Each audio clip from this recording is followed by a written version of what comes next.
As Russia's war there continues, we are learning of the first deaths from that massive dam breach in southern Ukraine earlier this week. Officials in the Russian-controlled area of the flooded Kherson region say 3 people have died there.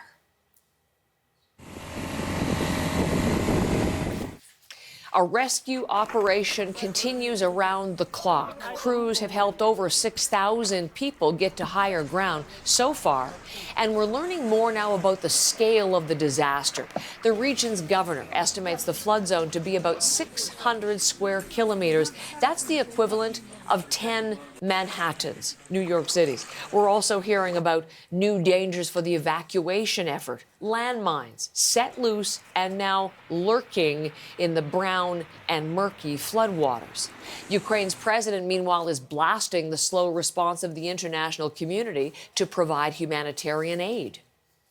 And Chris Brown is in London for more on that part of the story. He's our former Moscow correspondent, but of course has been covering the war for us. And he has been reporting from inside Ukraine. So he is someone to whom we turn at another time of crisis, Chris. And let's begin with Volodymyr Zelensky. He has made a surprise visit, an unannounced visit to the flood zone to talk about really more of those scathing remarks about aid internationally not coming fast enough. What are we hearing from him?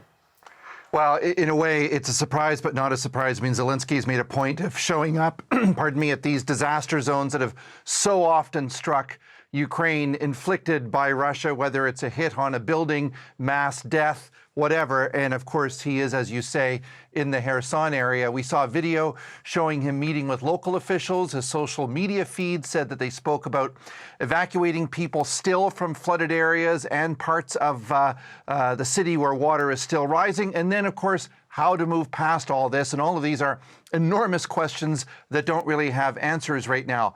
He looked grim, and speaking about those remarks that you say about lashing out at the UN and the Red Cross, he seems to be saying, why haven't we seen your rescue teams on the ground here? And in particular, why aren't we seeing them on the south side of the river? That's the Russian-controlled area, and that's where we've heard most of the reports, really, of, in many cases, of people not being able to get out. So, I mean, Zelensky has his own army doing things. In other places, you can see why he wants more help. So 600 square kilometers, you mentioned, it's all been inundated. Roughly 2/3 of that territory is on the Russian control side. And while we have seen some video from the Russian side of people out in boats, we've also heard other reports that Russian authorities were not prepared for this at all and have made very little effort to try to get people out. Ukraine's military claims that Russian military positions dug in trenches were flooded and that many soldiers were stuck in the floodwater like everyone else, and they've also lost quite a bit of military equipment. So the consequence of this disaster is going to be enormous. Vast tracts of farmland gone. Communities that do survive may lose their drinking water. And as well, we're hearing from the Red Cross that lots of mines have been swept downriver. No one knows where they are. So imagine going out in a boat trying to rescue people with the potential mines floating around, Heather. Just awful. It really is, Chris. And as you say, adding to what is already just a horrific humanitarian situation. Now, how is this affecting the path of the war, Chris, and Ukraine's highly anticipated counteroffensive?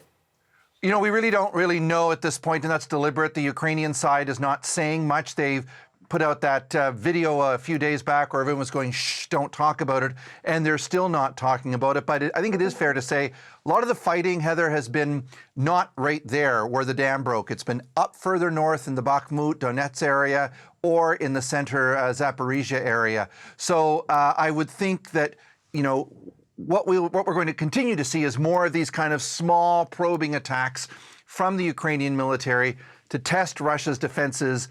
And I wouldn't think immediately that's going to affect too much involving this dam breach, other than it may pose an ethical problem for Zelensky. Does he pull some of his military people out to help with this, even while they have an absolutely crucial battle to fight?